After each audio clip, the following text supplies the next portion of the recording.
Voice of law viewers அனைவருக்கும் வணக்கம். நம்ம சேனலில் நியோமேக்ஸ் வழக்கின் அப்டேட்டுகளை தொடர்ந்து பார்த்து வருகிறோம். அந்த வகையில் கடந்த வாரம் 25/9/2024 அன்று சார்லஸ் இளையராஜா அவங்க ஜாமீனை ரத்து செய்ய கோரும் மனு கேன்சலேஷன் ஆஃப் பெயில் பெட்டிஷன் நீதியரசர் பரத சக்கரவர்த்தி அவர்கள் முன்பு, அதாவது சென்னை உயர்நீதிமன்றத்தின் மதுரை கிளை, மதுரை பஞ்சாப் மெட்ராஸ் ஹைகோர்ட்டில் விசாரணைக்கு வந்தப்ப அந்த வழக்கு இன்று 3ஆம் தேதிக்கு ஒத்தி வைக்கப்பட்டது. இந்த தேதியில் அட்வொகேட் ஜெனரல் அரசு தரப்பில் அப்பியர் ஆகணும். டிஆர்ஓ நேரிலேயோ ஆன்லைன்லேயோ வீடியோ மோட்லேயோ ஆஜராகணும் அப்படின்னு சொல்லியிருந்தாங்க. அந்த வழக்கு இன்று விசாரணைக்கு பட்டியலிடப்படவில்லை. இன்னைக்கு அது லிஸ்ட்டில் வரல, விசாரணை லிஸ்ட்டில். ஆனால் அந்த வழக்கு தாக்கல் செஞ்சது யாருன்னு பார்த்தீங்கன்னா நடராஜன் என்பவர் தாக்கல் செஞ்சிருந்தார். அது வழக்கறிஞர் லெனின்குமார் அவர்கள், அந்த மனு போட்ட வக்கீல், கேன்சலேஷன் ஆஃப் பெயில் பெட்டிஷன் போட்டவர். அந்த criminal OP number criminal OP MD 13901/2024.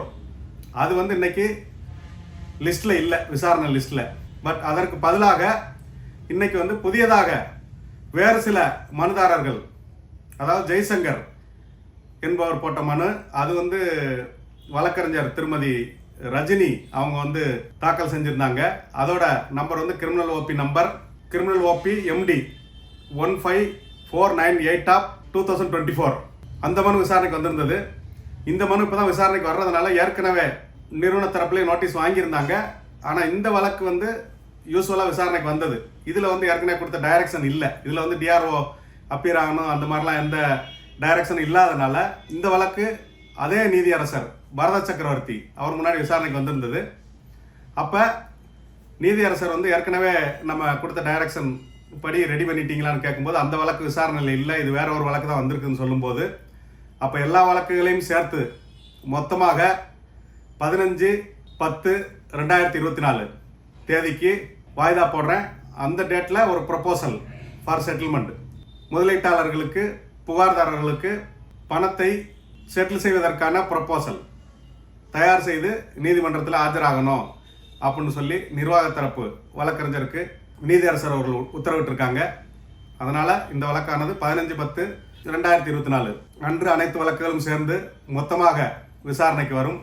Neomax டைரக்டர்களான Charles மற்றும் இளையராஜா ஆகியோரின் பிணையை ரத்து செய்யும்படி சில டெபாசிட்டர்ஸ் சார்பில் பிணை ரத்து மனு தாக்கல் செய்திருந்தோம். அந்த மனு இன்று மதுரை உயர்நீதிமன்ற கிளையில் விசாரணைக்கு பட்டியலிடப்பட்டிருந்தது. விசாரணையின் போது நீதிமன்றம் நியோமேக்ஸ் வழக்கறிஞரிடம் எல்லா டெபாசிட்டர்ஸ்க்கும் விரைவில் ஒரு சொல்யூஷன் கிடைக்கும்படி ஒரு தீர்வை ஒர்க் அவுட் பண்ணிட்டு வர சொல்லியிருந்தாங்க. அதுக்கு இன்றைக்கு அழுத்தம் கொடுத்து அந்த தீர்வை விரைவில் ஒர்க் அவுட் பண்ணிட்டு வர சொல்லியிருக்காங்க.